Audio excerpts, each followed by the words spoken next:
साथियों, मैं राकेश कुमार, सेवानिवृत्त बैंक एलडीएम, आज आपके लिए एक जेआईबी से संबंधित एक नया चैप्टर लेकर आया हूँ। यह चैप्टर है retail banking and wealth management.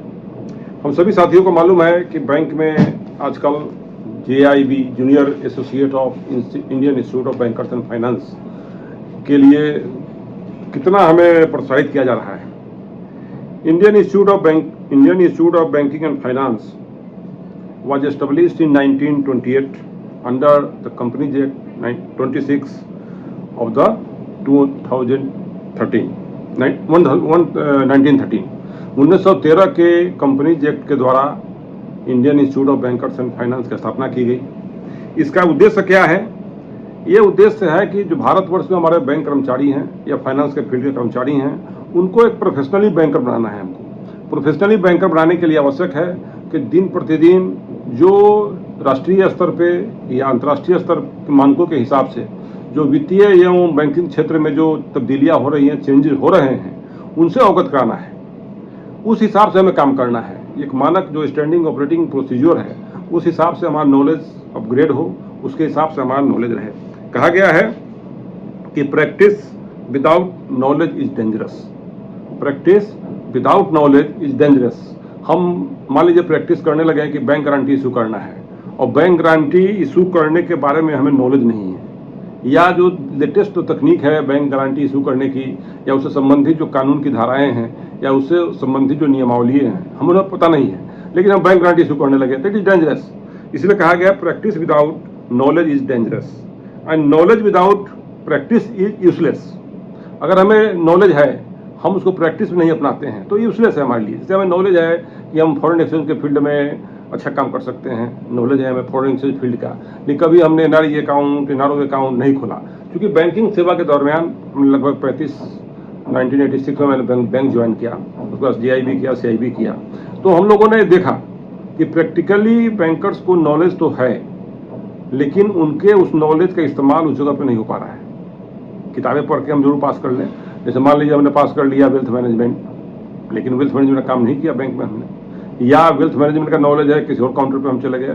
तो भारत की एपेक्स संस्था है Indian institute of bank of finance, इसने अपना ये निर्णय लिया कि हम अपने देश के बैंकर्स को एक प्रोफेशनली क्वालिफाइड बैंकर बनावें। इसका विजन यही है कि हम इसको सबको नॉलेज इनरिच करें। इसी संदर्भ में जेआईबी का एग्जाम अभी होने जा रहा है। हमारे सभी साथी उस पर रजिस्ट्रेशन करा लिए होंगे, और पहला एग्जाम जो है 8 अक्टूबर को है, 14 अक्टूबर को है, 15 अक्टूबर को है और 29 अक्टूबर को है। ये एग्जाम होने वाले हैं। इन एग्जाम्स को 4 पेपर हैं। पहला पेपर है Indian economy and financial system, दूसरा पेपर है principles and practices of banking, तीसरा है accounting and financial management of banking, last paper है, चौथा पेपर है retail banking and wealth management. इस एग्जाम में जो मल्टीपल चॉइस के क्वेश्चंस होंगे वो रहेंगे आपके लिए। 100 क्वेश्चंस रहेंगे। 100 क्वेश्चंस के लिए आपको मल्टीपल चॉइस आंसर दिए रहेंगे। एक आंसर उसमें आपको टिक करना रहेगा। ऑनलाइन एग्जाम होगा, और एक एग्जाम 100 क्वेश्चंस के होंगे और 2 घंटे का एग्जाम होगा। 120 मिनट में आपको 100 क्वेश्चन का आंसर देना है। तो इस एक क्वेश्चन को पढ़ने के बाद आंसर देने के लिए काफी क्लियर कंसेप्ट होना चाहिए आपको, क्योंकि क्वेश्चन का आंसर ऐसा दिया रहता है, लगता है कि सब सही है। बहुत सूक्ष्म माइक्रो डिफरेंस होता है, माइक्रो अंतर होता है। जब तक आप किसी चीज का गहराई से अध्ययन नहीं करेंगे, उस आंसर को देना कठिन होता है। ऐसा लगता है कि सब सही है, लेकिन वास्तविकता यह है कि बहुत सूक्ष्म अंतर होता है इन आंसर्स में। तो उसके लिए हमको काफी गहरी, काफी स्पष्ट और पारदर्शिता से और बहुत क्लियर कंसेप्ट के साथ बैंकिंग का जो भी सब्जेक्ट एग्जाम दे हमें देना पड़ेगा। ये ऑनलाइन एग्जाम है, टोटल मार्क्स 100 नंबर का है। तो आज हम शुरू करते हैं आपके लिए detail banking and wealth management. सर्वप्रथम मैं भी अपने सभी साथियों का अभिनंदन करता हूं, जो अपने बैंक के काम के साथ साथ इस एग्जाम को भी उत्तीर्ण होने के लिए, पास आउट होने के लिए काफी परिश्रम कर रहे हैं। सबसे पहला मैं ये बता दूं कि बैंकिंग सेक्टर जो है आज काफी परिवर्तनशील है। आज के बड़ी परिवर्तन के दौर में बैंकिंग की नियमावलियां डे टू डे परिवर्तित हो रही हैं। टेक्नोलॉजी का आगमन हो चुका है बैंकिंग के फील्ड में, डिजिटलाइजेशन हो रहा है, कस्टमर हाईटेक हो रहे हैं, सिस्टम हाईटेक हो रहा है। अब पहले वाली बात नहीं रही। जो साथी हमारे कभी ऑफलाइन काम करते थे, बुक्स में काम करते थे, बैलेंस शीट हाथ से बनाते थे, खाता हाथ से खोलते थे, अब उनको ऑनलाइन खोलना पड़ता है। तो ऑनलाइन टेक्नोलॉजी, ऑनलाइन बैंकिंग के लिए आपको टेक्नोलॉजी के पारंगत होना पड़ेगा। और काफ़ी ये टेक्नोलॉजी आने से काफ़ी सहूलियत हो गई, रिकॉर्ड कीपिंग काफ़ी आसान हो गया। तो तमाम तरह के जो बैंकिंग सुविधाएं थी, फंड्स रिमिटेंस था, कस्टमर्स ग्रीवांसेस था, या रिकॉर्ड कीपिंग था, बहुत आसान हो गया। तो ये काफ़ी फायदा हुआ है इससे। तो आज हम शुरू करते हैं आपके लिए retail banking and wealth management का पहला यूनिट। फर्स्ट मॉड्यूल क्या है आपका? फर्स्ट मॉड्यूल है कि बैंकिंग सेक्टर में जो परिवर्तन के दौर से गुजर रहा है, उसके हिसाब से सिलेबस बनाया गया है। रिटेल बैंकिंग का कंसेप्ट पहले नहीं था, लेकिन धीरे धीरे हमारे भारतवर्ष में अच्छा खासा कंसेप्ट आ गया। तो आज हम शुरू करते हैं रिटेल बैंकिंग का इंट्रोडक्शन क्या है, रिटेल बैंकिंग है क्या, आखिर रिटेल बैंकिंग हम किसे कहेंगे। रिटेल बैंक से तात्पर्य है खुदरा बैंकिंग से। खुदरा रिटेल बैंकिंग क्या होता है? जो आप किसी इंडिविजुअल के लिए बैंकिंग करते हैं, किसी व्यक्ति के लिए बैंकिंग करते हैं। दो तरह की बैंकिंग है, एक इंडिविजुअल लेवल पे, एक कॉर्पोरेट लेवल पे, फर्म्स के लिए। तो जो हम इंडिविजुअल लेवल पे बैंकिंग करेंगे, इंडिविजुअल के सेटिस्फेक्शन के लिए करेंगे, इंडिविजुअल के कंज्यूमेंस के लिए करेंगे, उन जो किसी व्यक्ति विशेष को लाभान्वित या किसी व्यक्ति विशेष को सहायता करेंगे बैंकिंग प्रणाली से, तो उसको हम रिटेल बैंकिंग की श्रेणी में लाते हैं। हो सकता है वो डिपॉजिट के रूप में सेवा करें किसी इंडिविजुअल का, लोन के लिए उसकी सेवा करें, या फाइनेंशियल सर्विसेज के लिए सेवा करें। ये तीनों चीज़ उसके अंदर आता है। ऐसा नहीं कि सिर्फ लोन देना ही रिटेल बैंकिंग है, ऐसा नहीं है।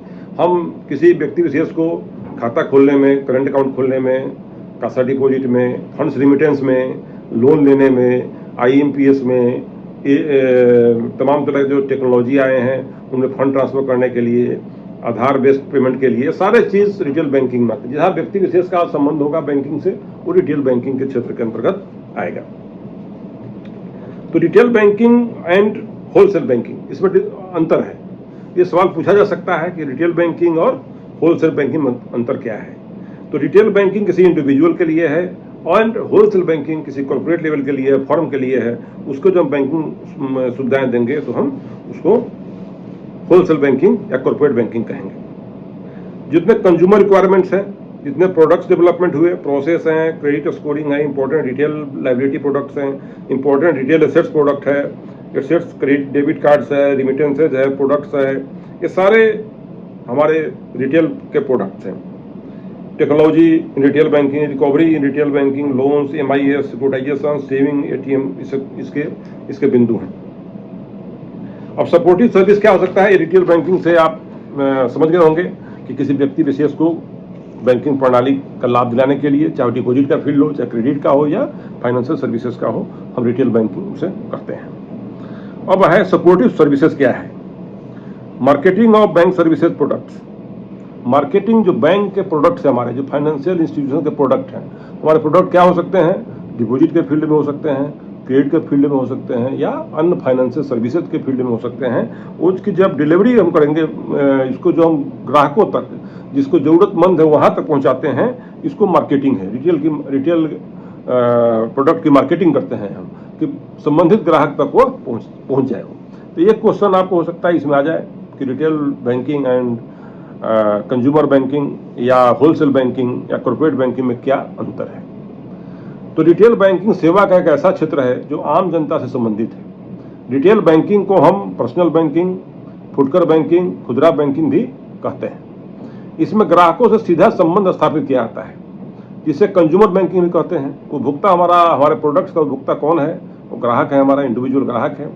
उपभोग की आवश्यकता की पूर्ति, जैसे ग्राहक का चॉइस होगा उसके हिसाब से हम अपने बैंक के प्रोडक्ट को ग्राहकों तक पहुंचाते हैं। जैसे किसी ग्राहक को होम लोन चाहिए, किसी को ऑटो लोन चाहिए, किसी को वकील लोन चाहिए, किसी को क्रेडिट कार्ड चाहिए, किसी को ATM की फैसिलिटी चाहिए, इत्यादि इत्यादि सुविधाएं हम उन लोगों को प्रदान करते हैं। तो रिटेल बैंकिंग के क्षेत्र में हम mobile banking, ATM banking, demat account, internet banking इत्यादि का भी प्रोडक्ट हमारे हैं जो ग्राहकों तक हम ले आते हैं। रिटेल बैंकिंग में छोटी छोटी इकाइयों का व्यक्तिगत ध्यान हम रखते हैं। रिटेल बैंकिंग के अंतर्गत CASA, CD, mortgage, credit card, foreign account, demat account, insurance जो प्रोडक्ट्स हैं वो हम ग्राहकों तक पहुंचाते हैं। होलसेल रिटेल बैंकिंग में बड़े ग्राहकों के लिए कंपनियां हैं, कंपनी के ग्राहक हैं हमारे, और कई ग्राहक कंपनियां हैं, फर्म है, इत्यादि हैं, इनको हम भी ये सारी सुविधाएं इनको हम भी पहुंचाते हैं। तो एक नज़र हम डालते हैं कि difference between retail banking and wholesale banking क्या है। रिटेल बैंकिंग में ऋण का आकार बहुत कम साइज का होता है, ऋण देते हैं वो कम मात्रा में होता है क्योंकि एक इंडिविजुअल की रिक्वायरमेंट कम होती है। होलसेल बैंकिंग में, थोक बैंकिंग में ऋण का आकार बहुत बड़ा होता है, बहुत बृहद आकार का उसका साइज होता है, काफ़ी बड़ी मात्रा में हम उसे ऋण देते हैं। रिटेल बैंकिंग में अगर कोई अकाउंट एनपीए हो जाए तो उसका प्रभाव कम पड़ता है क्योंकि छोटी रकम होती है। वही अगर होलसेल बैंकिंग में हम दें तो काफ़ी बड़े आकार का लोन होता है, साइज ऑफ द लोन काफ़ी बड़ा होता है, इसलिए उसका एनपीए पर काफ़ी प्रभाव पड़ता है। रिटेल का कंज्यूमर जो होगा, हम रेट ऑफ इंटरेस्ट का हमसे बार्गेन बहुत कम करते हैं, नहीं करते हैं वो लोग। लेकिन होलसेल बैंकिंग के जो हमारे कस्टमर होंगे, जो बड़े कस्टमर होंगे, वो हमें रिटेल बैंकिंग में रेट ऑफ इंटरेस्ट के लिए हमें बार्गेन करते रहते हैं। थोक बैंकिंग में जोखिम जाते हैं, रिटेल बैंकिंग में जोखिम कम है, लेकिन होलसेल बैंकिंग में जोखिम ज़्यादा है।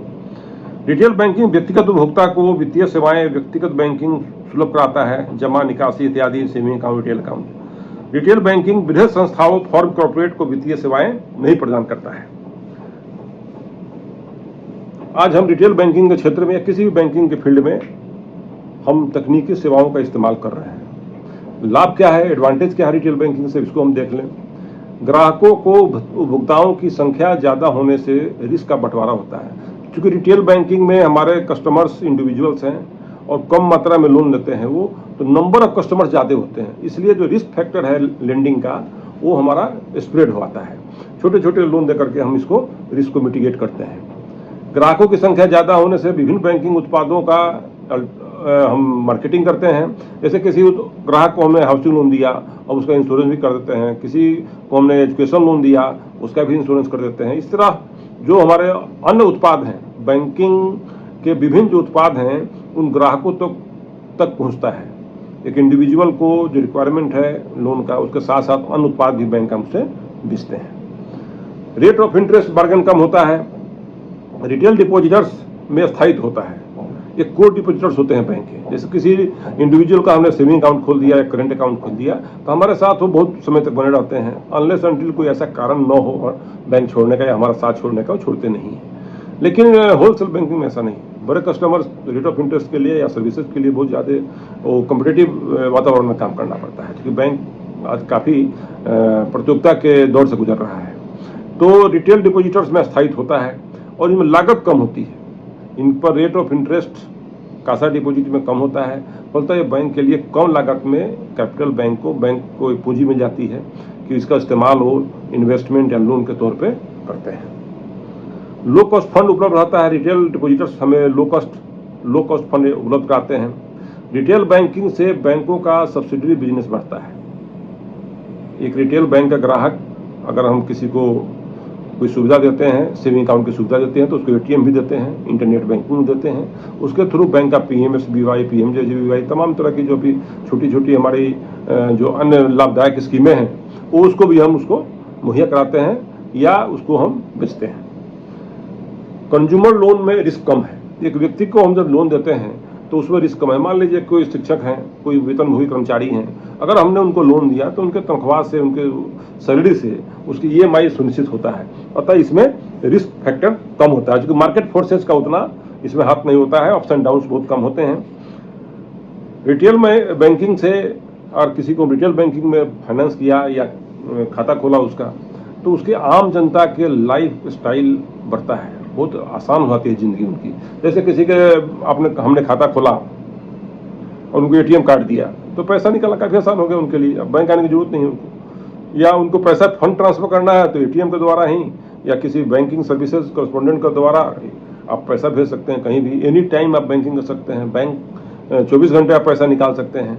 इस तरह की सुविधाएँ रिटेल बैंकिंग में देने से आम ग्राहकों की ज़िंदगी में बहुत आसान हो जाती है, लाइफ स्टाइल आसान हो जाता है। जो हमारे नए उत्पाद होते हैं बैंक में, मार्केट फोर्सेस के हिसाब से जो रिसर्च होते हैं बैंकिंग में, जो नए नए उत्पाद आते हैं उनको हम इनके द्वारा, नए जो रिटेल कस्टमर हैं इनके द्वारा हम बेचते हैं। क्योंकि कम से कम लागत में हमें एक मार्केटिंग प्लेटफॉर्म मिल जाता है और वहाँ एक डिमांड क्रिएट होता है, जिससे बैंकों को बिजनेस में काफ़ी सहूलियत मिलती है। डिसएडवांटेज क्या है रिटेल बैंकिंग का, थोड़ा वो भी देख लिया जाए। इसमें रिटेल बैंकिंग में उपभोक्ताओं की संख्या बहुत ज़्यादा होती है, जिससे कंट्रोल करना, मैनेज करना काफ़ी कठिन होता है। तकनीक के कारण प्रत्येक बैंक अपना अपना अलग अलग उत्पाद बनाता है, जिसमें खर्च ज़्यादा होते हैं। बैंकों की संख्या ज़्यादा है, तो प्रत्येक बैंक अपने क्लाइंट के बेस के अनुसार, ज्योग्राफिकल डिमांड के अनुसार वो अपना प्रोडक्ट्स बनाते हैं। तो हर बैंक अपना अपना प्रोडक्ट्स लॉन्च करता है, उसकी मार्केटिंग का खर्च, उसके उत्पादन करने का खर्च, वो प्रोडक्ट को डिवाइस करने का खर्च वो ज़्यादा होता है। आज ग्राहक इंटरमीडिएट बैंकिंग पसंद करता है, आज ग्राहक इंटरनेट बैंकिंग पसंद करता है और ब्रांच बैंकिंग नहीं। ब्रांच में ग्राहक आना नहीं चाहता जल्दी। अगर उसको थोड़ा सा टेक्नोलॉजी का ज्ञान है तो घर बैठे अपना सारा काम, चाहे वो मोबाइल ऐप के द्वारा हो या इंटरनेट बैंकिंग के द्वारा हो, वो करना पसंद करता है। इसमें खर्चे ज़्यादा होते हैं। अब हम आते हैं रिटेल बैंकिंग बिजनेस का मॉड्यूल का है। थोड़ा सा इसके इतिहास में हम जाएं तो world bank retail banking report 2016 जो Capgemini and European financial management and marketing association, इसे EFMA रिपोर्ट बोलते हैं, 2016। इस रिपोर्ट में बताया गया कि 63% ग्राहक फाइनेंशियल टेक्नोलॉजी का इस्तेमाल कर रहे हैं। आज फाइनेंशियल वर्ल्ड में, बैंकिंग वर्ल्ड में टेक्नोलॉजी का इस्तेमाल उत्तरोत्तर बढ़ते जा रहा है। तो हमारे जो ग्राहक हैं, लगभग जो एग्जिस्टिंग ग्राहक हैं, उसके 60% ग्राहक हमारे फाइनेंशियल टेक्नोलॉजी का उपयोग करते हैं। जो हमारे यंग जनरेशन के कस्टमर हैं, जो हमारे कस्टमर्स की ग्रुप समझो 30 साल 35 साल तक है, वो बहुत ही टेक्नोलॉजी का इस्तेमाल करते हैं। वो फाइनेंशियल टेक्नोलॉजी का इस्तेमाल ज़्यादा कर रहे हैं। जो हमारे नए ग्राहक हैं वो ज़्यादा इस्तेमाल करते हैं। फिनटेक के प्रयोग से बैंकों के बीच में कंपटीशन बढ़ा है। हर बैंक अब टेक्नोलॉजी बेस्ड प्रोडक्ट्स अपना रहा है, technology based customer service provide कर रहा है। इसलिए बैंकों के बीच में कंपटीशन काफ़ी बढ़ गया है कि कौन बैंक कितना फाइनेंशियल वर्ल्ड में टेक्नोलॉजी का इस्तेमाल करता है। इसलिए कंपटीशन ज़्यादा बढ़ गया है। हर टेक्नोलॉजी 2-3 साल बाद पुरानी पड़ जा रही है, नई टेक्नोलॉजी आ रही है, इसमें खर्च भी ज़्यादा होता है। रिटेल बैंकिंग सिनेरियो इंडिया में क्या है, हम अध्ययन करेंगे कि भारत में रिटेल बैंकिंग की क्या सीन है, अभी क्या चल रहा है। 1969 में बैंकों के राष्ट्रीयकरण हुआ। 19 जुलाई 1969 को भारत सरकार ने 14 भारतीय बैंकों का राष्ट्रीयकरण किया। उस समय तक रिटेल बैंकिंग कोई विशेष पहचान नहीं थी। उस समय हम लोग सिर्फ एक बैंकिंग ऑपरेशन में काम करते थे, उसी में रिटेल बैंकिंग भी पार्ट था, लेकिन अलग से स्पेसिफिकेशन नहीं था कि हम retail banking thrust area, retail banking हम चाहते हैं, ऐसा नहीं था। सर्वप्रथम विदेशी बैंकों ने 1970 से 1980 तक उपभोक्ताओं को पर्सनल सर्विस देना शुरू किया। कंज्यूमर बैंकिंग मॉडल की शुरुआत उन्होंने किया कि किसी पर्सन को, किसी ग्राहक को पर्सनल सर्विस दिया जाए जिससे वो संतुष्ट रहे। सर्वप्रथम स्टैंडर्ड एंड चार्टर्ड बैंक जो यूनाइटेड किंगडम की है, तथा ग्रिंडेज बैंक जो यूनाइटेड किंगडम की है, ब्रिटेन की है, इसने रिटेल बैंकिंग डिपार्टमेंट को शुरू किया और फोकस किया कि किसी ग्राहक को हम मास को सेटिस्फाई नहीं करके, किसी व्यक्ति विशेष को हम अच्छी सेवा दे करके उनको हम ग्राहक बनावे, उनके कंज्यूमर प्रोडक्ट्स उनको हम दें जिससे वो संतुष्ट हुए। फिर 1980 का दौर आया जिसमें सिटी बैंक ने भारतवर्ष में सर्वप्रथम क्रेडिट कार्ड इशू किया सिटी बैंक ने 1980 के दौर में। इससे रिटेल बैंकिंग की दुनिया में हलचल मच गई, क्योंकि कार्ड के द्वारा अभी तक आप पैसा निकालने अपने बैंक के चेक से निकालते थे या बैंक जाते थे। अब क्रेडिट कार्ड आ गया, आपके खाते में पैसा नहीं भी बैलेंस सफिशिएंट है, फिर भी आप बैंक आपको प्रोवाइड करती थी कि आप बैंक से पैसा ले लें, क्रेडिट में पैसा ले लें, फिर चुकाते रहेंगे अपना। आप पे बहुत बड़ी सुविधा दी इस स्कीम ने, सिटी बैंक के इस स्कीम ने 1900 के दशक में जो शुरुआत हुआ, इसने क्रांति ला दी, एक बैंकिंग दुनिया में एक तहलका मचा दिया। भारतवर्ष में सार्वजनिक क्षेत्र के बैंक में बैंक ऑफ बड़ौदा तथा आंध्रा बैंक ने सर्वप्रथम क्रेडिट कार्ड का शुभारंभ किया। इसको नोट कर लिया जाए, भारतवर्ष में सार्वजनिक क्षेत्र के बैंकों में सर्वप्रथम बैंक ऑफ बड़ौदा तथा आंध्रा बैंक ने क्रेडिट कार्ड की बिजनेस मॉड्यूल को शुरुआत किया। कैसे हम आम लोगों तक पहुंचे, या हम लोगों के इच्छा के अनुसार, उनके डिमांड के अनुसार एक प्रोडक्ट इन्होंने लॉन्च किया। 1990 में नरसिम्हम कमेटी की रिपोर्ट आने के बाद निजी बैंकों का, प्राइवेट सेक्टर बैंक्स का दौर शुरू हुआ भारतवर्ष में। एफ नरसिम्हम ने जो रिपोर्ट आई उसमें निजी क्षेत्रों को लाइसेंस देना शुरू किया गया। यह एक टर्निंग पॉइंट था बैंकिंग इंडस्ट्री के इतिहास में। तो निजी क्षेत्र का बैंक जब आगमन हुआ भारतवर्ष में, तो अपने साथ रिटेल बैंकिंग का कंसेप्ट लेकर के आए और इन्होंने रिटेल बैंकिंग के द्वारा इंडिविजुअल कंज्यूमर को संतुष्ट करने का ज़्यादा प्रयास किया। तो व्यक्ति विशेष इससे काफ़ी इसकी प्रशंसा हुई और काफ़ी लाभान्वित भी हुए और इसकी डिमांड बढ़ गई। हर आदमी चाहता था प्रिविलेज क्लास, हर आदमी चाहता था कि हम बैंक जाएं या बैंक नहीं जाएं, सारा काम होते रहे, मैं जाऊं तो बैंक में हमारा स्पेशल हमारे लिए ट्रीटमेंट हो। तो इस तरह की सेवाएं निजी क्षेत्र के बैंकों ने 1990 के बाद भारतवर्ष में देना शुरू किया। ये जब निजी क्षेत्र के बैंक भारत में आए तो अपने साथ में उन्होंने अपग्रेडेड टेक्नोलॉजी को लाया, क्योंकि सरकारी बैंकों में उसमें टेक्नोलॉजी का प्रादुर्भाव तो था लेकिन उतनी स्पीड ज़्यादा नहीं थी उनकी, उस स्केल पर वो नहीं कर पा रहे थे, क्योंकि ब्रांचेज ज़्यादा, कस्टमर बेस ज़्यादा था, उनको नहीं मुहैया करा पा रहे थे टेक्नोलॉजी। लेकिन निजी क्षेत्र के नए बैंक खुले हुए थे, इनके लिए आसान था कि नए टेक्नोलॉजी को अपने अडॉप्ट किया इन्होंने और उपभोक्ताओं को बैंकिंग के, रिटेल बैंकिंग की सुविधाएं देना, प्रदान करना आसान था इनके लिए। प्राइवेट सेक्टर बैंक्स तथा पब्लिक सेक्टर बैंक्स, इन दोनों में कोर बैंकिंग सोल्यूशन सिस्टम आया। तो कोर बैंकिंग सोल्यूशन आने से इन बैंकों के उपभोक्ताओं को रिटेल बैंकिंग की सुविधाएं मिलना काफ़ी आसान हो गया। बैंकिंग टेक्नोलॉजी के उपयोग से जो नॉन बैंकिंग फाइनेंशियल इंस्टीट्यूशन से, कॉर्पोरेशन थे, एनबीएफसी है या प्राइवेट बैंक्स है, इन्होंने एटीएम इत्यादि ने जो परंपरागत बैंकिंग को पीछे छोड़ दिया। एटीएम का प्रयोग आने के बाद, ऑटोमेटेड टेलर मशीन का प्रयोग आने के बाद, जो परंपरागत रूप से हम बैंक में जाते थे पैसा निकालने, तो कितनी समस्या आती है। आपको याद होगा कि बैंक में जाइए, फिर पासबुक दीजिए, टोकन लीजिए, चेक पास हो, विड्रॉल पास हो, फिर पेमेंट होगा, पासबुक एंट्री कराइए। अब सारे काम एटीएम के द्वारा होने लगे। एक एटीएम के आ जाने से इतना आसान हो गया काम कि 24 आवर्स की बैंकिंग हो गई। दूसरी कि किसी तरह का कोई झंझट नहीं रहा कैश लेने में, देने में। वेटिंग पीरियड खत्म हो गया, कस्टमर को ग्राहक शाखा में ब्रांच तक जाने की आवश्यकता नहीं रही, वो कहीं भी किसी भी एटीएम से पैसा निकालने लगे। तो ये बहुत ही सेटिस्फेक्शन रहा उनको, कस्टमर को। तो जो परंपरागत जो हमारा ट्रेडिशनल बैंकिंग था उसको एटीएम के आने के बाद रिटेल बैंकिंग ने पीछे छोड़ दिया। अब भारतवर्ष में प्राइवेट बैंक्स भी हैं, पब्लिक बैंक्स भी हैं, फॉरेन बैंक्स भी हैं, आरआर भी हैं। ये सारे बैंक अभी भी रिटेल के क्षेत्र में महती प्रयास कर रहे हैं, इनका योगदान काफ़ी है। अब टोटल देखा जाए तो टोटल एसेट्स, रिटेल एसेट्स कितना है बैंकिंग प्रणाली के अंतर्गत भारतवर्ष में, तो लगभग 2.7 ट्रिलियन यूएस डॉलर का है। टोटल नंबर ऑफ एटीएम्स लगभग 249,000 है के करीब है। इसमें एक सवाल ये बनता है एटीएम के ऊपर, हो सकता है सवाल जानना चाहिए और महत्वपूर्ण भी है एग्जाम पॉइंट ऑफ व्यू से, कि एटीएम भी दो तरह के हैं, white level ATM and brown level ATM.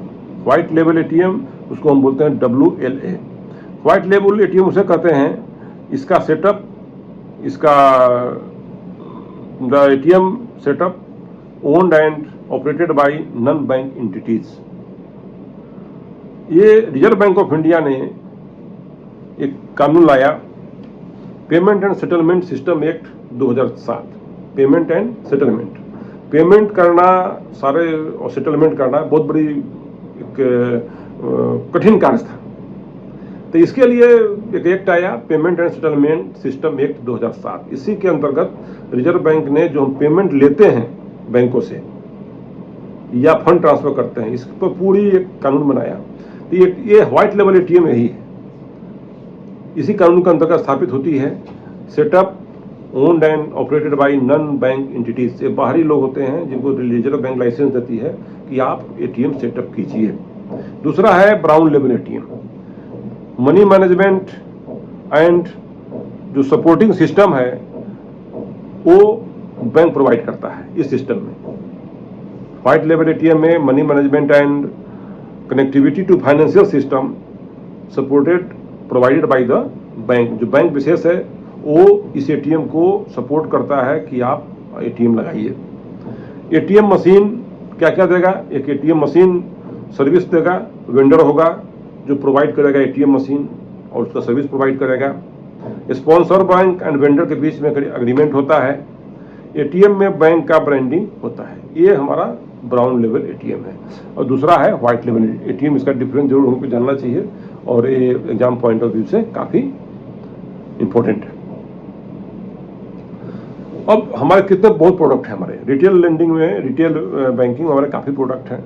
Housing loan का जो शेयर है रिटेल लेंडिंग में सबसे ज़्यादा है, लगभग ये आज की डेट में 14.2% के हैं। जितना हमने लेंडिंग किया है रिटेल एसेट्स जितना हमने दिया है, जो लोन देते हैं रिटेल के अंतर्गत, तो रिटेल एसेट्स है हमारा, तो उसमें जो एसेट्स क्रिएट हुआ है या जो हमने फंड दिया है, टोटल फंड का 14.2% लगभग हमने हाउसिंग लोन के द्वारा दिया है। वर्तमान में हाउसिंग लोन का मार्केट लगभग 24 लाख करोड़ का है भारतवर्ष में। ये मार्केट सबसे बड़ा है हाउसिंग लोन का मार्केट रिटेल बैंकिंग के अंतर्गत, ये लगभग 24 लाख करोड़ का है। अगले एक उम्मीद है कि अगले 5 साल में यह रकम जो है यह दूना हो जाएगा, 24 लाख से बढ़ के लगभग 50 लाख करोड़ के आसपास हो जाएगा। Housing loan contributes 50% of the personal and retail loans. Total loan का 50% सिर्फ हाउसिंग लोन रिटेल के अंतर्गत कंट्रीब्यूट करता है। और जो सुविधाएं हम रिटेल में रिटेल बैंकिंग देते हैं, RTGS, NEFT, QR code, UPI, mobile banking, IMPS, credit cards, debit cards, retail banking, ये सारे प्रोडक्ट हमारे रिटेल बैंकिंग के अंदर कवर करना है, जिनको हम आगे पढ़ेंगे एक करके। रिटेल बैंकिंग की सफलता के लिए आवश्यक शर्तें। अब रिटेल बैंकिंग हमारा सफल हो, बिजनेस बैंक का, फाइनेंशियल इंस्टीट्यूशन का रिटेल बैंकिंग सफल हो। जैसे आज आप देखते होंगे कि बैंकों के साथ साथ एनबीएफसी भी काफ़ी आगे आ गए। जैसे बजाज फिनसर्व, बजाज की कंपनी है, वो भी अब रिटेल बैंकिंग के फील्ड में बहुत आगे आ गई है। तो हर जो नॉन एनबीएफसी है वो भी रिटेल का काम अब करने लगी है। कंपटीशन बहुत ज़्यादा हो गया है। एक तरफ तो बैंकिंग है, सरकारी बैंकें हैं, प्राइवेट बैंकें हैं, फिर एनबीएफसी आ गई। ये भी अब रिटेल के क्षेत्र में काफ़ी दमदारी से काफ़ी महत्वपूर्ण भूमिका निभा रही हैं। तो एक रिटेल बैंकिंग के सफलता के लिए कौन कौन सी चीज़ें आवश्यक है, इसका एक नटशेल में हम देख लें। सबसे पहले रिटेल बैंकिंग के उत्पादों में स्पष्टता होनी चाहिए तथा उचित दिशा होनी चाहिए, और जो भी प्रोडक्ट हो हमारे वो बाजार के ट्रेंड के अनुसार हो, उपभोक्ताओं के टेस्ट के अनुसार हो। इसमें रिसर्च होते हैं, मार्केट का रिसर्च होता है, उपभोक्ता क्या पसंद करते हैं, कौन सी टेक्नोलॉजी मार्केट में आ गई जो उपभोक्ता फ्रेंडली हो, कंज्यूमर फ्रेंडली हो, उसके हिसाब से प्रोडक्ट को डिवाइस करना पड़ता है, लॉन्च करना पड़ता है। तो ये रिटेल बैंकिंग के उत्पादों में स्पष्टता होनी चाहिए तथा बाजार के जो ट्रेंड है उसके हिसाब से हमारे प्रोडक्ट होने चाहिए। दूसरा है रिटेल बैंकिंग का जो प्रोडक्ट है वो काफ़ी प्रभावशाली, इफिशियंट हो तथा वो कंज्यूमर तक पहुँचे। हमने कोई प्रोडक्ट बनाया, किसी फाइनेंशियल इंस्टीट्यूशन ने या बैंक ने प्रोडक्ट बनाया, एनबीएफसी ने प्रोडक्ट बनाया, तो ग्राहक तक कैसे पहुंचे, इसके लिए जो मार्केटिंग प्रणाली होगी वो काफ़ी इफिशिएंट होना चाहिए, काफ़ी प्रभावशाली होनी चाहिए, और साथ ही साथ ये ग्राहकों को आसानी से उपलब्ध हो और उनके समझ में आ जाए। जैसे मान लीजिए हमने बना दिया QR code, quick response code हमने बना दिया, एटीएम बना दिया हमने, और एटीएम को इतना हम सिंपल रखें कि आम जनता भी उसको प्रयोग कर सके, ऐसा इंटरनेट बैंकिंग प्रणाली है। अब उसको यूज करने के लिए, उसको काम में प्रयोग लाने के लिए अब कोई विशेष बुद्धि या विशेष प्रयोग प्रैक्टिस की आवश्यकता नहीं होनी चाहिए। वो सिंपल तरीके से हम बैंक के प्रोडक्ट्स को ग्राहकों तक पहुंचावें और ग्राहक उसको एक्सेप्ट कर ले, अडॉप्ट कर ले। ये हमें देखना पड़ेगा कि बहुत ज़्यादा उसमें अस्पष्टता न रहे, बहुत ज़्यादा टेक्नोलॉजी का इतना इस्तेमाल न हो जाए कि फिर वो ग्राहक को लगे कि भाई कहाँ इसमें हम आ गए। तो वो सिंपल सिस्टम, सिंपल तरीके से अपने प्रोडक्ट को ग्राहकों तक पहुंचाना और ग्राहकों को इससे लाभान्वित कराना, और ग्राहकों से जो प्राप्त अनुभव होगा, ग्राहक से हमें जो फीडबैक मिला उस टेक्नोलॉजी के बारे में या उस प्रोडक्ट के बारे में, वो रिटेल प्रोडक्ट के बारे में, उसको हम अपने जो भी केंद्रीय कार्यालय होंगे, चाहे जहां हमारा हेड ऑफिस होगा, उनको भेजना ग्राहक फीडबैक कि ग्राहक क्या कहते हैं, इसमें कौन से सुधार की आवश्यकता है, इस प्रोडक्ट में क्या क्या सुधार करें तो और ज़्यादा लोगों को अच्छा लगेगा और ज़्यादा मार्केट इसका बनेगा। ये चीज़ हमें हमेशा ग्राहकों के फीडबैक को ऊपर अपना हेड ऑफिस को बताना, उसके हिसाब से काम करना। अब हम जो प्रोडक्ट्स हैं, जो रिटेल के हमारे प्रोडक्ट्स हैं, उनको हम डायरेक्ट सेल कर सकते हैं, ब्रांच लेवल से भी कर सकते हैं, और जमाना ऑनलाइन का भी है, डिजिटल प्रोडक्ट्स के रूप में बेचना। और सारे बैंकों के अपने अपने ऐप्स बन गए हैं, सारे फाइनेंशियल इंस्टीट्यूट के ऐप्स हैं, उसके द्वारा वो होम अपने जितने प्रोडक्ट हैं जो मैंने बताया ऊपर, वो उसको बेचते हैं। तो ऑनलाइन प्रोडक्ट बेचना आज की डेट में सबसे बड़ी प्राथमिकता है। अगर आप सिंपल सिस्टम, फ्रेंडली सिस्टम रहे आपका, कम स्टेप में ज़्यादा अच्छा प्रोडक्ट निकाल के दे सकते हैं आप, तो इसके लिए आपको प्रयास करना पड़ेगा। इस पर सफलता पे डिपेंड करती है। जिन बैंकों के एटीएम के प्रयोग में, जिन बैंकों के इंटरनेट बैंकिंग के प्रयोग में काफ़ी पृष्ठता है, उनका व्यवसाय नहीं बढ़ेगा, उनमें कठिनाइयाँ होती है लोगों को। तो बहुत से ऐसे बैंक हैं जिसने बहुत सिंपल सिस्टम बना दिया है, जो आम जनता को भी पहुँच में है और उनको अच्छा लगता है। दूसरी चीज़ कि टेक्नोलॉजी अपग्रेडेशन करके हमने अगर कोई प्रोडक्ट है उसका ऑनलाइन अप्रूवल देना है, इमीडिएट हमें ऑनलाइन अप्रूवल मिल जाए तो ज़्यादा बेटर है। वो कस्टमर देखता है सामने में कि भाई देखो देखो मेरा काम हो गया, उसको संतुष्टि होती है उससे। जो हमारे प्रोडक्ट्स हैं, रिटेल के जितने भी प्रोडक्ट्स हैं, उसके प्राइसिंग फैक्टर, किसी भी प्रोडक्ट का एक मिनिमम प्राइस लेवल होगा। वो उस प्रोडक्ट को बनाने में जितने हमारे खर्च होंगे, मार्केटिंग में जो भी खर्च होंगे या ग्राहक तक पहुंचाने में जो भी खर्च होंगे, वो ग्राहक द्वारा बियरेबल होना चाहिए, ग्राहक उसको बियर कर सके। बहुत महंगा प्रोडक्ट नहीं होना चाहिए, ग्राहक को यह नहीं लगे कि ये प्रोडक्ट इनका अच्छा नहीं है या इतना महंगा है तो किसी दूसरे बैंक में, दूसरे एनबीएफसी में चला जाएगा वो। तो कंपैरिजन कॉस्ट ऑफ थ्योरी, तुलनात्मक रूप से हमारा लागत अन्य बैंकों से या अन्य वित्तीय संस्थाओं से या अन्य बीएफसी से उस प्रोडक्ट की कम होनी चाहिए। तो जिसका प्रोडक्ट लागत कम होगा और जिसका प्रोडक्ट बढ़िया होगा, मार्केट में वही सस्टेन करेगा। तो ये बहुत इंपॉर्टेंट चीज़ है। कंज्यूमर प्रोटेक्शन एनवायरनमेंट, जो हमारे प्रोडक्ट्स हैं वो एनवायरनमेंट फ्रेंडली होनी चाहिए और कंज्यूमर को उससे प्रोटेक्शन मिले। कंज्यूमर को अगर कोई प्रोटेक्शन नहीं मिलेगा हमारे प्रोडक्ट से तो उसको लगेगा कि भाई तो हमारे लिए लॉस मेकिंग है, तो वो अट्रैक्ट नहीं होगा। लीडरशिप लेवल, जो बैंकों के जो प्रोडक्ट्स हैं, कुछ बैंकों के खास प्रोडक्ट ऐसे हैं वित्तीय स्तर, उसमें लीडरशिप की भूमिका में है, उनका ही प्रोडक्ट मार्केट में ज़्यादा चलता है। तो जो प्रोडक्ट को लॉन्च करेगा कम लागत में, बहुत ही कम सिंपल सिस्टम के द्वारा, उनके जो माध्यम है पहुंचाने के ग्राहकों तक, डिजिटल मोड हो या डायरेक्ट ब्रांच बैंकिंग मोड हो या बैंकिंग बीसी या बीएफ का मोड हो, उसके द्वारा आम जनता तक पहुंचाएंगे, वो ज़्यादा अच्छा रहेगा। अब चैलेंजेस क्या है, रिटेल बैंकिंग के समक्ष समस्याएं क्या है? पहली यह है कि कस्टमर रिटेंशन। रिटेल का जो कस्टमर होता है वो हमेशा दूसरे अपने साथियों से पूछते रहता है, ग्राहकों से पूछते रहता है कि भाई तुमने किस रेट ऑफ इंटरेस्ट पे लिया, तुम्हारे यहाँ कितना बार दौड़ना पड़ा, हम तो भाई 10 बार गए तो काम नहीं हुआ, या 100 जगह साइन कराया हमसे। तो अगर ग्राहकों को अट्रैक्ट करना अपने तरफ और उनको रोकना, retention of the customer and addition of the new customers, is the main problem. एक तरफ तो हमारे साथ ये टारगेट है कि जो हमारे एग्जिस्टिंग कस्टमर हैं उनको रोक रहे हैं, वो हमारे साथ बने रहें, और साथ ही साथ नए कस्टमर भी जुड़े, जिससे जो हमारी लागत है प्रोडक्ट की वो मीट आउट हो सके उससे। अंततः उद्देश्य क्या है हमारे इस बिजनेस का? प्रॉफिट कमाना। ब्रांच को प्रॉफिट में आने चाहिए, तो प्रॉफिट में कैसे आएगा? ग्राहक से ही आएगा। तो ग्राहक से ही हमें इंटरेस्ट या अदर सर्विसेज के रूप में जो आमदनी होगी वो न्यू कस्टमर भी एडिशन से होगा और एग्जिस्टिंग कस्टमर से भी होगा। तो दोनों को हमको ध्यान रखना है। जो फाइनेंशियल टेक्नोलॉजी ट्रेंड्स हैं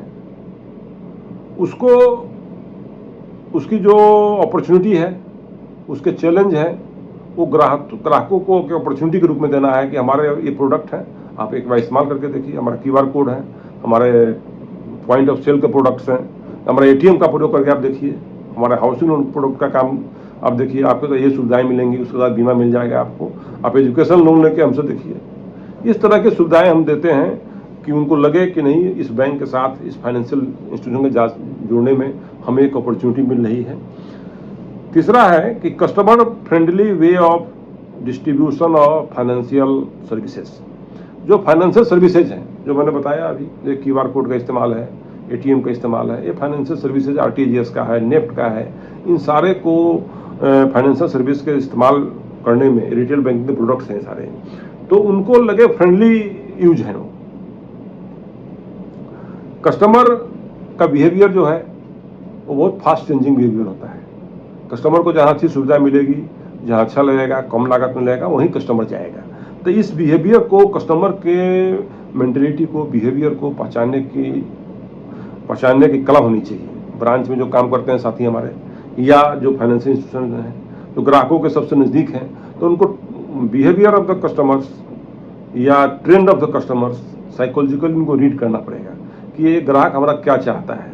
क्योंकि ये ग्राहक 25 जगह जाता है, कई दुकानों पे जाएगा, कई संस्थाओं में जाएगा, वहाँ जो अच्छी बातें लगेंगी वो ले लेगा, और आपके साथ जो भी उसको है वो उनको शेयर करेगा कि भाई देखो वहाँ ऐसे होता है, और तुलना करता है। वो दो विभिन्न उत्पादों में आपके जो प्रोडक्ट्स हैं रिटेल के, उसमें तुलना करता है, जो हम बेटर होगा वहाँ वो चला जाता है। दूसरी बात क्या है कि हमारे बैंकों के पास अभी डाटा अपूर्ण है। हमारे हाउसिंग लोन के जो कस्टमर्स हैं, या QR कोड के जो कस्टमर हैं, या जो हमारे RTGS कस्टमर हैं, इनके जो डाटाज होते हैं जिसके आधार पे हम एक पॉलिसी बनाते हैं या सुधार करते हैं, वो अभी पूरी तरह से हमें मिला नहीं है, इनकम्प्लीट डाटा है। मैनेजमेंट ऑफ रिस्क फैक्टर, कितना रिस्क लेते हैं हम अपने इस रिटेल मैनेजमेंट को मैनेज करने में, ये भी एक बहुत बड़ी चैलेंज है हमारे सामने। साथियों, अब आते हैं रिटेल बैंकिंग के यूनिट नंबर 2 चैप्टर में, role within the bank operations. तो टोटल बैंकिंग का जो ऑपरेशंस है उसका एक पार्ट है रिटेल बैंकिंग। टोटल बैंकिंग के जो पार्ट है उसका है एक पार्ट है। तो उसमें क्या ऑब्जेक्टिव हो सकता है, बिजनेस मॉडल क्या हो सकता है रिटेल बैंकिंग का। तो चूंकि IIBF का उद्देश्य है कि प्रोफेशनली बैंकर तैयार करना है, जो आने वाले भविष्य के चैलेंज के हिसाब से उसका टेक्नोलॉजी माइंडसेट अपडेट किया जाए। तो क्या है पहला उसमें, ये आप लिख लीजिएगा, स्ट्रेटेजिक बिजनेस यूनिट अप्रोच। हमारे पास 3 अप्रोच हैं। 3 अप्रोच से हम 3 बिजनेस मॉडल हैं, ये ऑब्जेक्टिव्स कहिए इसको। तो प्रत्येक व्यवसायिक यूनिट का एक अपना एक विजन होता है, एक मिशन होता है, एक उद्देश्य होता है। प्रत्येक जो अपना बिजनेस यूनिट है, कोई भी बिजनेस यूनिट हो, बैंक हो, फाइनेंशियल इंस्टीट्यूशन हो, NBFC हो, उसका एक विजन होगा, एक मिशन भी होगा, और एक टारगेट होगा, एक ऑब्जेक्ट होगा जिसको हासिल करना चाहता है। और हासिल कैसे होगा, उसके लिए प्रोडक्ट बनाना पड़ेगा आपको, उसकी मार्केटिंग करनी पड़ेगी, उससे प्रॉफिट कमाना पड़ेगा।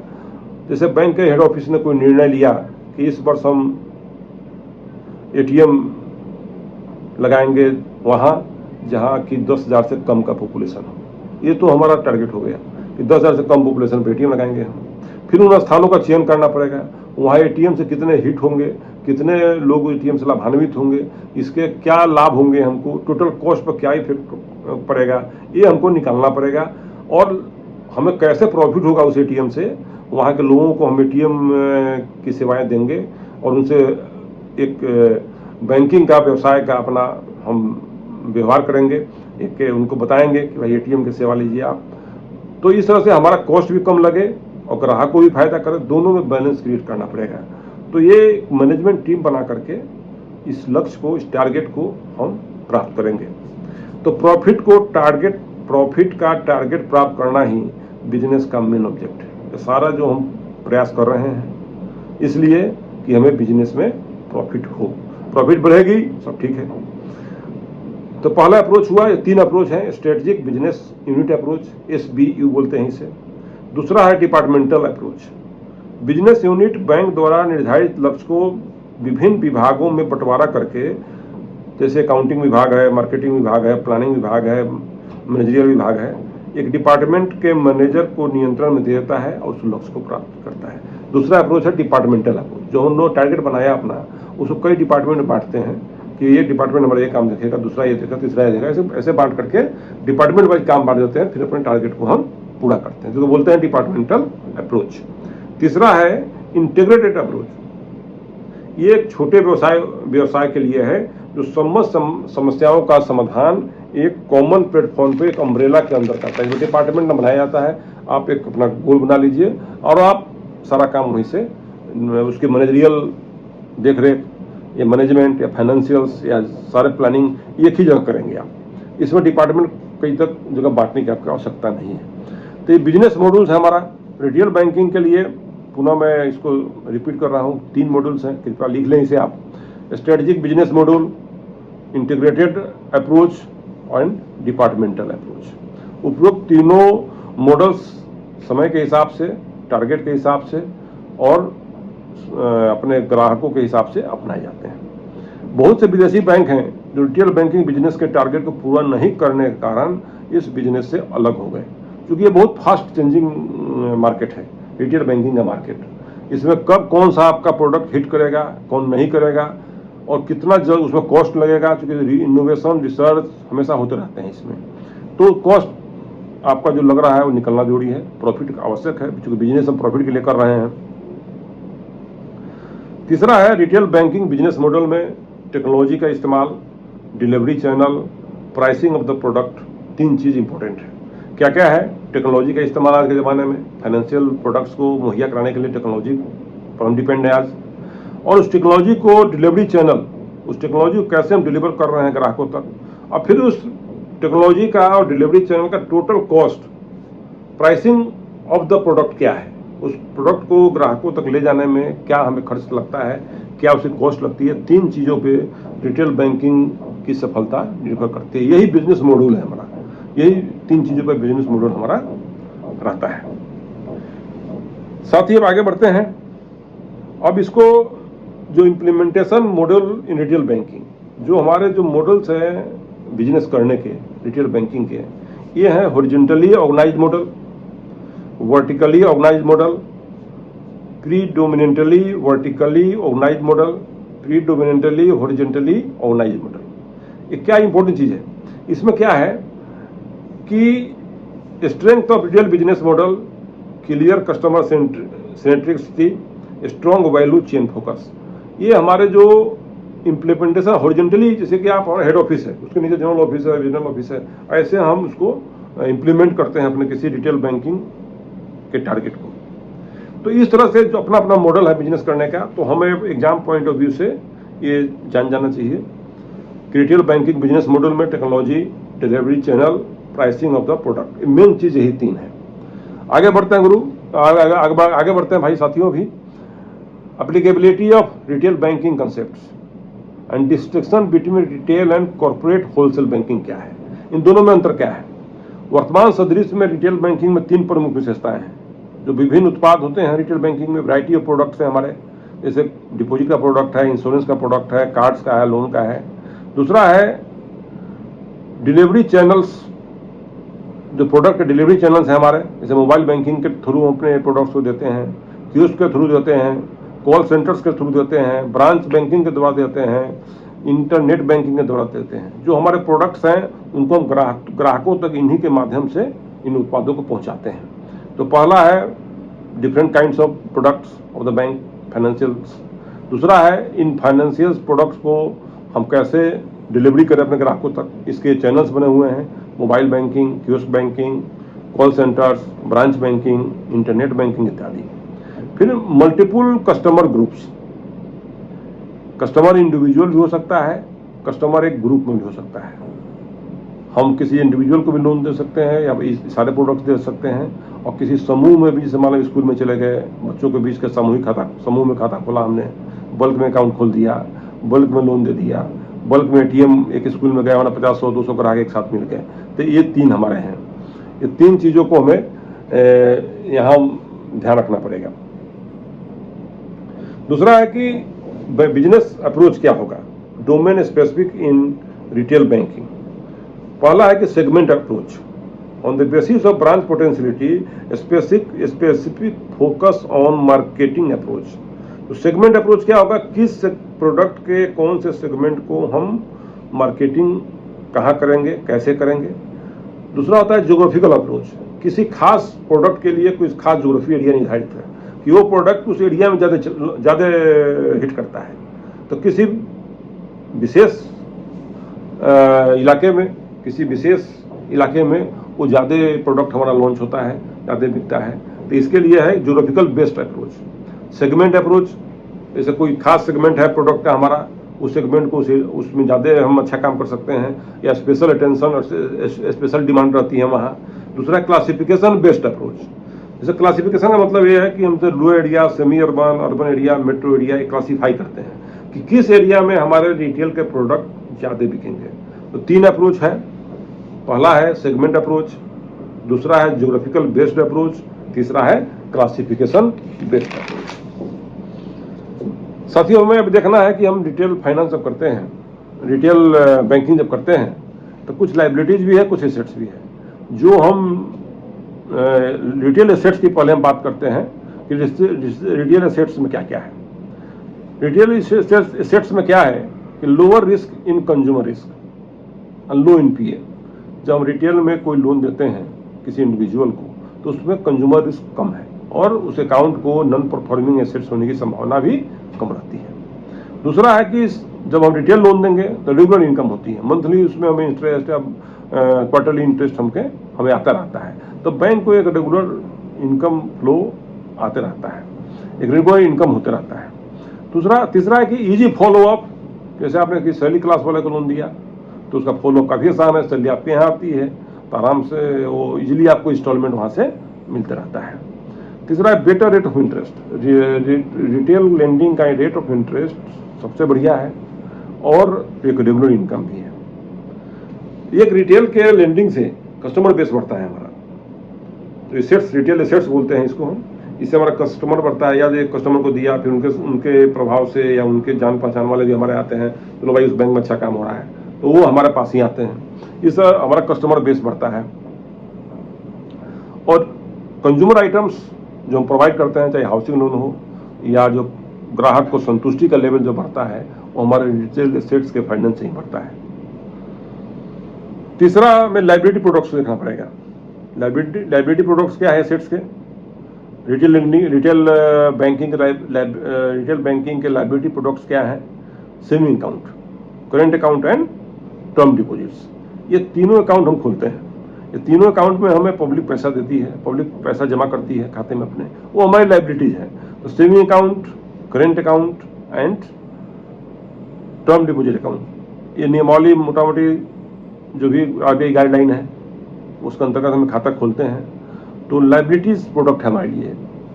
रिटेल एसेट्स प्रोडक्ट क्या है हमारे लिए? हाउसिंग लोन है, पर्सनल लोन है, कंज्यूमर ड्यूरेबल लोन्स हैं, कार्ड प्रोडक्ट्स हैं, इत्यादि हमारे ये रिटेल एसेट्स हैं जिन्हें हमने पब्लिक को दिया है, जिन्होंने कस्टमर को, जो हमारा जहाँ फंड हमारा इन्वॉल्व है, जहाँ बैंक ने उन्हें फंड दिया है वो हमारा एसेट्स है। जहाँ फंड हमने आम कस्टमर से लिया है वो हमारे लिए लाइबिलिटीज है। कुछ फाइनेंशियल प्रोडक्ट्स भी हैं। रिटेल लेंडिंग में दो चीज़ें हो गई, रिटेल लाइबिलिटीज, रिटेल एसेट्स, और तीसरा है फाइनेंशियल प्रोडक्ट्स। फाइनेंशियल प्रोडक्ट्स में हम ग्राहकों को उनके रिक्वायरमेंट के अनुसार credit cards, ATM cards, mobile banking, internet banking, depository services, air ticket, gas booking, gold bond, bill payment इत्यादि जो आवश्यकता होती है उनको हम अपने फाइनेंशियल प्रोडक्ट्स के तहत मुहैया कराते हैं। साथियों, आगे बढ़ते हैं। Process model for products and services क्या हो सकता है? प्रोसेस मॉडल क्या होगा? प्रोडक्ट्स एंड सर्विसेज, जो हमारे प्रोडक्ट हैं, बैंक के सर्विसेज हैं, उसका प्रोसेस मॉडल क्या हो सकता है? Some products are processed in house resources. ऐसे कुछ प्रोडक्ट जो बनाए गए हैं बैंक में, जो हम इन हाउस, हम स्वयं उसका निर्माण करते हैं, अपने बैंक अंदर ही करते हैं। अब किसी और प्रोडक्ट के लिए हम बैंक से बाहरी लोगों से आउटसोर्सिंग भी करते हैं। तो हमारे बैंक में अब ज़्यादातर बैंकों में खुद इन हाउस होने लगा है प्रोडक्ट। बैंक के हेड ऑफिस में या जो आईटी सेक्टर सेल है वहाँ बनता है प्रोडक्ट्स, डिवाइस करते हैं, और कुछ जगह हम आउटसोर्स से भी अपना प्रोडक्ट लॉन्च करते हैं। कुछ बैंकों में centralise retail assets processing centres हैं। बैंकों को शाखा स्तर पे भी रिटेल लेंडिंग का, रिटेल एसेट्स को सैंक्शनिंग, प्रोसेसिंग की व्यवस्था है, और कहीं कहीं सेंट्रलाइज या रीजनल ऑफिस लेवल पे या सर्किल ऑफिस लेवल पे या बैंक ऑफिस लेवल पे उसकी व्यवस्था है कि वहाँ centralise retail assets processing centre है। Some banks have special cell for housing and car loan. कुछ बैंकों ने अपने जो प्रोडक्ट्स हैं उनके लिए स्पेशल विंग बना रखा है, सेल बना रखा है, सिर्फ वो हाउसिंग का ही काम होंगे वहाँ, सिर्फ व्हीकल लोन का ही सैंक्शन का काम होगा वहाँ, ऐसा भी है। ATM cards are control by mostly at the head office level. ATM cards को हेड ऑफिस लेवल पे ही सेंट्रलाइज किया गया है। चेक्स भी सेंट्रलाइज है, वो केंद्रीय कार्यालय से छप करके डिलीवर होता है वो, या ब्रांच लेवल पे आता है। Process time is a major difference. अब अंतर कहाँ पड़ता है इसमें? प्रोसेस मॉडल्स में किसी बैंक में हाउसिंग लोन का या कार लोन का प्रोसेस टाइम कितना है, कस्टमर इस पर ज़्यादा डिपेंड करता है या कस्टमर ज़्यादा इससे आकर्षित होता है। किसी बैंक में 15 दिन है, किसी में 7 दिन है, लेकिन मोटा मोटी आज लगभग सभी सारे बैंकों को देखा जाए तो 2 से 15 दिन के अंदर में हाउसिंग लोन या कार लोन के लिए काफ़ी कम हो गया, कार लोन 4 दिन में, 3 दिन में, पर्सनल लोन 24 घंटे में, इस तरह का प्रोसेसिंग की व्यवस्था कर ली गई। जो बैंक, जो फाइनेंस इंस्टीट्यूशंस जितना जल्दी, जितना कम समय में, जितना हैसल फ्री, जितना कम झंझट के साथ, जितनी कम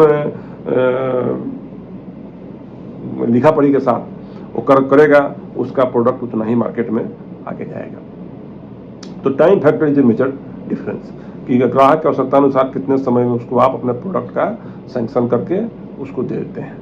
प्राइसिंग ऑफ प्रोडक्ट, जो प्रोडक्ट हमारा है उसका प्राइस क्या है, रेट ऑफ इंटरेस्ट क्या है।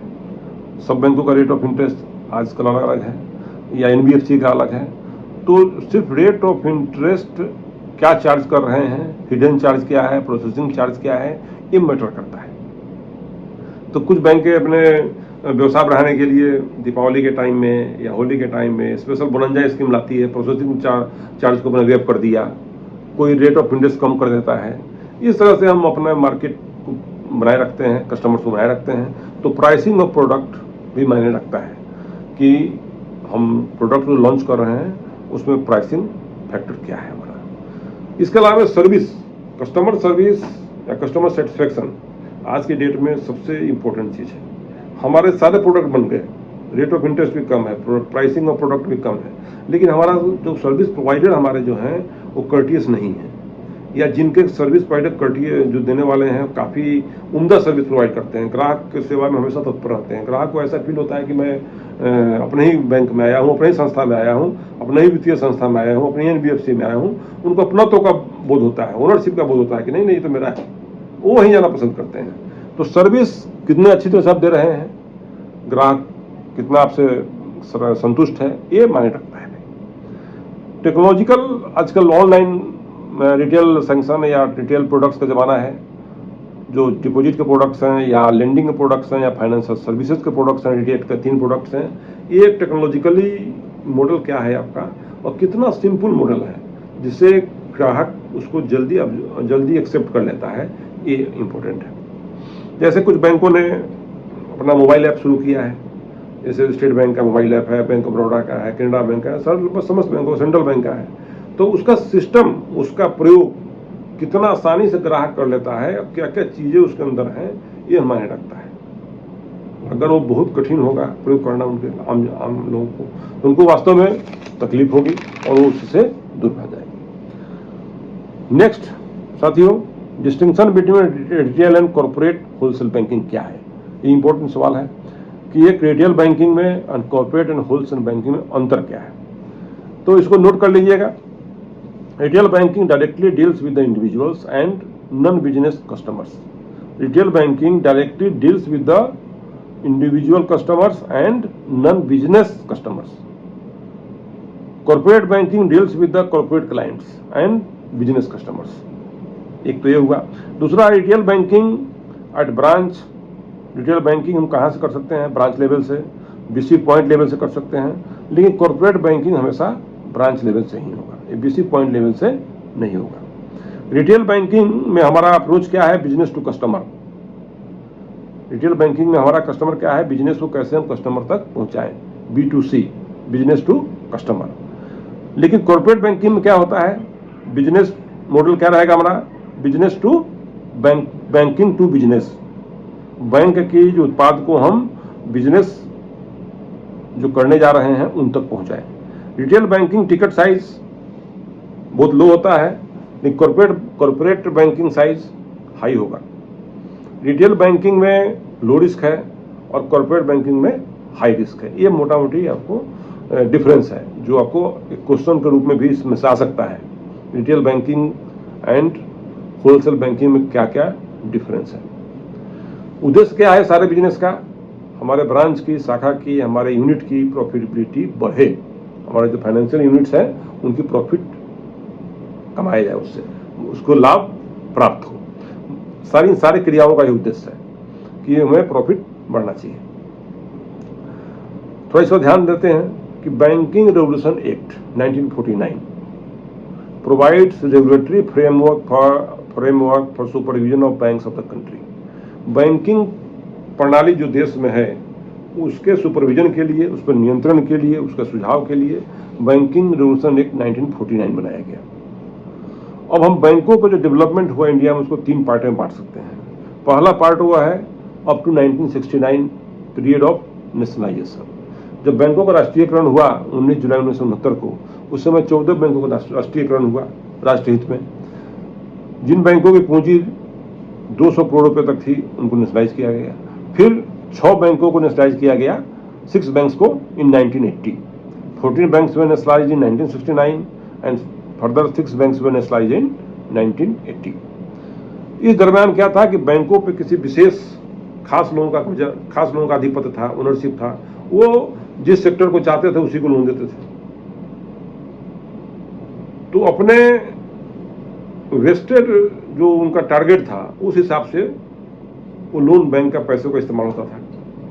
बाद में दौर चेंज हुआ नेशनलाइजेशन के बाद, जो गवर्नमेंट ऑफ इंडिया का जो प्रायोरिटी थी, प्रायोरिटी सेक्टर या लेंडिंग का जो क्राइटेरिया आया, उसमें तमाम सेक्टर्स को के साथ जो कि जस्टिफाई हुआ, एक न्याय मिलने लगा कि भाई इनको भी लोन होना चाहिए, तब ये इकोनॉमी हमारी आगे बढ़ेगी। तो ये प्रायोरिटी सेक्टर वगैरह का लोन के लिए एक नियमावली बनाई गई, एक बैंकिंग रेगुलेशन एक्ट RBI को मजबूत किया गया। दूसरा दौर आया 1969 टू 1991। इस दौर में बैंकों का कंसोलिडेशन हुआ। बैंकों को एक सिंपल बनाया गया, एक संस्था के रूप में उनको देश के लिए लेंडिंग या नॉर्म्स बनाए गए, इसके अनुसार वो काम करना शुरू किए। और ये दौर 1991 में जो नरसिम्हम कमेटी की रिपोर्ट आई फाइनेंशियल सेक्टर रिफॉर्म्स पे के बाद आज तक 3 पार्ट में इसका अध्ययन 3 पार्ट में बांटते हैं, अप टू 1969 टू 1990 और 1991 टू टिल डेट। ये जो 1991 के बाद की जो बैंकिंग शुरू हुई भारतवर्ष में, ये टोटली प्राइवेट सेक्टर को जो हम लोगों ने लाइसेंस देना शुरू किया रिजर्व बैंक ने, एक कंपटीशन का वातावरण बना बैंकों के बीच में। Private sector banks and public sector banks दोनों एक दूसरे का पूरक के रूप में आना पड़ा इनको। ये हम एक दूसरे के सहयोगी हैं, राष्ट्र के विकास में हम एक दूसरे को सहयोग के लिए हैं। और दोनों में स्वस्थ कंपटीशन का निर्माण हुआ कि हम टेक्नोलॉजी अपग्रेड करने लगे, गांव-गांव में बैंक खुलने लगे, शाखाएं खुलने लगी, ATMs का प्रयोग बढ़ने लगा, हर आदमी बैंक तक अप्रोच करने लगा। एक क्लास बैंकिंग नहीं रहा बल्कि एक जनरल बैंकिंग आया। तो आज हम देख रहे हैं कि बैंकों की शाखाएं या उनके बैंकिंग करस्पॉन्डेंट का पॉइंट लगभग काफ़ी जगहों पे हैं, और शायद ही कोई अनबैंक्ड एरिया आज की डेट में होगा जहाँ बैंकिंग सुविधाएं नहीं दी जा रही हैं। टेक्नोलॉजी का एडवांसमेंट हुआ, हर शाखाएं CBS होने लगी, इंटरनेट बैंकिंग का इस्तेमाल होने लगा, फंड्स का ट्रांसफर आसान हो गया, जो रिमिटेंस हम करते थे वो बल्क में रिमिटेंस होने लगा। और अपने पासबुक वगैरह जो पहले इतना झंझट होता था कि पासबुक में एंट्री करो, आज खुद पासबुक हो गया, इलेक्ट्रॉनिक पासबुक है, घर बैठे आप सारा काम करने लगते हैं। मोबाइल बैंकिंग आ गया, हर मोबाइल एक बैंक है आज, उस बैंक के अंदर सारा, उस मोबाइल के अंदर सारा बैंक है, आप सारा बैंकिंग प्रणाली उस मोबाइल से भी कर सकते हैं। तो ये 3 चीजें मेजर हैं। नरसिम्हम कमेटी की रिपोर्ट के बाद जो प्राइवेट बैंक्स आए भारतवर्ष में, इन्होंने पूरी तस्वीर बदल दी। पूरी बैंकिंग सिनारियो में आज आप देख रहे होंगे कि प्राइवेट सेक्टर बैंक्स और पब्लिक सेक्टर में दोनों अच्छा काम कर रहे हैं। हर इंडस्ट्री को, चाहे रिटेल हो, चाहे MSME का सेक्टर हो, चाहे एग्रीकल्चर का सेक्टर हो, सबको आज खुशहाली का दौर से गुजर रहा है। तो ये ब्रांच प्रॉफिटेबिलिटी के लिए एक थोड़ा सा अध्ययन किया गया हिस्ट्री का, हिस्टोरिकल एडवांसमेंट क्या है बैंकों का, कैसे बैंक यहाँ तक आए। अब आगे हम बढ़ते हैं कि बैंकों में credit risk, liquidation risk, liquidity risk, market risk and operational risk, 4 risk main है बैंकिंग व्यवसाय में। 4 रिस्क मेन है क्या क्या? Credit risk, liquidity risk, market risk और ऑपरेशनल रिस्क। अभी भारतवर्ष में 12 पब्लिक सेक्टर के बैंक्स हैं, 21 प्राइवेट सेक्टर के बैंक्स हैं और 43 RRBs हैं। और टोटल बिजनेस में बैंकों का भारतवर्ष में जो बिजनेस है उसमें 70% बिजनेस प्राइवेट सेक्टर बैंक के द्वारा होता है। हम एक तरफ जो रिटेल एसेट्स है हमारे, उस पर हम ब्याज के रूप में इनकम प्राप्त करते हैं, और जो रिटेल लाइबिलिटीज है हमारे, डिपॉजिट जो हम लेते हैं पब्लिक से, उस पर हम उनको ब्याज देते हैं। जो फाइनेंशियल सर्विसेज हैं उनसे हमें कमीशन या आय आमदनी प्राप्त होती है। तो जब हम व्यवसाय का लेखा जोखा करते हैं, जब हम व्यवसाय का लेखा जोखा करते हैं तो हमें प्रॉफिट को ध्यान देना होता है। तो सर्वप्रथम हमें देखते हैं वित्तीय वर्ष के अंत में या क्वार्टरली जो हमारा हिसाब किताब होता है बैंकों का, तिमाही, उसमें ग्रॉस प्रॉफिट क्या है हमारा। तो ग्रॉस प्रॉफिट क्या हो, कैसे निकलेगा हमारा बिजनेस का जो हमारा प्रॉफिट हिसाब किताब निकालेंगे, तो gross profit is total sales minus cost of good sold. इसको लिख लीजिए, total sales minus cost of good sold. फिर ऑपरेटिंग प्रॉफिट, किसी व्यवसाय को यूनिट को चलाने में जो ऑपरेटिंग कॉस्ट है वो कैसे निकलेगा। इसके लिए फॉर्मूला है gross profit minus operating profit, gross profit minus operating cost. फिर नेट प्रॉफिट क्या हुआ हमारा बिजनेस का, operating profit minus taxes and interest. Net profit is equal to operating profit minus taxes and interest. एक और word याद रखने की जरूरत है इसमें, NIM, नेट इंटरेस्ट मार्जिन। ये क्या होता है? नेट इंटरेस्ट मार्जिन, हम कुछ प्रोडक्ट्स पे इंटरेस्ट देते हैं, कुछ प्रोडक्ट्स पे इंटरेस्ट लेते हैं। Net interest margin is difference between interest earned and interest expanded. जो इंटरेस्ट हमने खर्च किया और जो इंटरेस्ट हमने पाया, इन दोनों के बीच का अंतर क्या है, NIM। तो हमें जो जिन बैंकों की, जिस फाइनेंशियल इंस्टीट्यूशंस की NIM अच्छी होगी, ज़्यादा मजबूत होगा, वो ज़्यादा अच्छी मानी जाती हैं। और हमें अब बैंकिंग ऑपरेशन को देखना है, strategies to improve the efficient banking operations. हम बैंकिंग ऑपरेशंस को और प्रभावशाली कैसे बनाएंगे, इसकी स्ट्रेटजी क्या होगी, ये एग्जाम पॉइंट ऑफ व्यू से जरूरी है। पहला है कि मोटिवेशन ऑफ स्टाफ मेंबर्स, हम स्टाफ को मोटिवेट करेंगे कि बैंक आपका है, ये संस्था आपकी है, ये NBFC आपका है, आप इसके लिए समर्पित हैं, ये आपका फ्यूचर है। उसको मोटिवेट करके अपनों का भाव उत्पन्न करेंगे। दूसरा है कि वर्क कल्चर को डेवलप करना। हमें यह लगे कि हम बैंक नहीं, हम अपने वर्कशिप प्लेस पे जा रहे हैं, वर्क करने नहीं जा रहे हैं, वो हमारा कर्तव्य स्थल है। यहाँ से जो हम काम करेंगे, इससे जो आमदनी होगी, इससे हमारा परिवार, समाज, राष्ट्र की उन्नति होगी। स्ट्रेटजिक प्लानिंग बनाएंगे, अपना यूनिट का, बिजनेस यूनिट का हमने प्लानिंग बनाना है, स्ट्रेटजिक प्लानिंग करेंगे। स्टाफ प्रोडक्टिविटी को बढ़ाएंगे, टेक्नोलॉजी अपग्रेडेशन करेंगे, कस्टमर्स व्यू पॉइंट को नोट करेंगे and regular meeting with the customers करेंगे, कस्टमर्स केयर को बढ़ाएंगे, डिजिटल जो बैंकिंग प्रोडक्ट्स है उसको हम प्रमोट करेंगे। ये चीज़ें हम करेंगे जिससे कि हमारा बैंकिंग प्रणाली, इफिशिएंसी ऑफ बैंकिंग ऑपरेशन बढ़े। Steps to improve branch profitability, अब उद्देश्य है क्या कि ब्रांच की हमारी प्रॉफिटेबिलिटी कैसे बढ़ेगी। इसके लिए क्या है, balancing of the profit sustainable earnings. किस सेक्टर को एडवांस करने से किस सेक्टर को हम ज़्यादा फंड्स, अपना एसेट्स, रिटेल एसेट्स देंगे जहाँ से ज़्यादा आमदनी हो और रेगुलर इनकम हो, सुरक्षित आमदनी हो, NPA नहीं हो, उस सेक्टर को ज़्यादा हम अप्रोच करेंगे और वहाँ से ज़्यादा अर्निंग हो किस सेक्टर से, हम ये हम डिसाइड करेंगे। कस्टमर बेस एनालिसिस करेंगे, कस्टमरों का जो बेस है हमारे पास, किस तरह का क्लाइंटल बेस है, सर्विस क्लास है, एग्रीकल्चर क्लास है, बिजनेस क्लास है, इसका एक हम सर्वे कर लेंगे कि किस क्लास के कस्टमर यहाँ जाते हैं, जोग्राफिकली क्या एडवांटेज है इसका, उस हिसाब से अपना बिजनेस पैटर्न, हम बिजनेस मॉडल बनाएंगे। और जो पोटेंशियल कस्टमर्स हैं शाखा के या फाइनेंशियल इंस्टीट्यूट्स के, उसके लिए हम थोड़ा प्रायोरिटी बेसिस पे आपको काम करना पड़ेगा कि जहाँ से ज़्यादा हमको आमदनी हो और शाखा या हमारे बैंक को इनकम जनरेट ज़्यादा हो। एनालाइज करेंगे कि कंपटीशन हमारे शाखा के आसपास और भी शाखाएं होंगी, हमारे ब्रांच या यूनिट के पास और भी कई कार्यालय होंगे बैंकों के या वित्तीय संस्थाओं के, उनका एनालाइज करेंगे कि पैटर्न कैसा है, वो किस पैटर्न पे काम करेंगे कि उन पर कस्टमर ज़्यादा आ रहा है, हमारे पास क्यों नहीं आ रहा है, इसका एक हम एनालिसिस करेंगे। और एक सारे स्टाफ को एक सेट स्पेसिफिक गोल बना देंगे कि भाई आपका एक गोल है, इतना काम आपको टारगेट को अचीव करना है। फोकस करेंगे हम कि नॉन फंड बेस्ड, जहाँ बैंक का फंड का इस्तेमाल नहीं हो, कम होता है, उसको हम उस एरिया को हम अपना लीड एरिया मान के काम करेंगे। लो कॉस्ट डिपॉजिट के लिए प्रयास करेंगे, लो कॉस्ट का डिपॉजिट हमें आ जाए। बैंक शाखा में मिनिमम कैश रखेंगे जिससे रिस्क भी कम रहे और इंटरेस्ट भी मिले हमको। कॉस्ट मैनेजमेंट का ध्यान करेंगे कि किस सेक्टर में हमको ज़्यादा कॉस्ट लग रहा है, प्राइसिंग किस में ज़्यादा है, स्टाफ एक्सपेंस किस में ज़्यादा हो रहा है, किस सेक्टर में, उसको कम करने का प्रयास करेंगे। Good customer relation and courteous behaviour, इसका हम पालन करेंगे जिससे कि ब्रांच की प्रॉफिटेबिलिटी बढ़ाने में ये चीज़ आएगी। साथियों, मैं उम्मीद करता हूं कि banking and retail banking and wealth management का यूनिट 1 इसमें इंट्रोडक्शन हुआ, रोल ऑफ रिटेल बैंकिंग हुआ, रिटेल बैंकिंग का कंसेप्ट हुआ एंड ब्रांच प्रॉफिटेबिलिटी हुआ। ये आपको अच्छा लगा होगा और मैं उम्मीद करता हूं कि वीडियो को पसंद आएगा, क्योंकि मैंने प्रैक्टिकल बैंकिंग के आधार पर से बताया आपको। और GIB के एग्जाम में आपको इसमें से क्वेश्चंस आएंगे।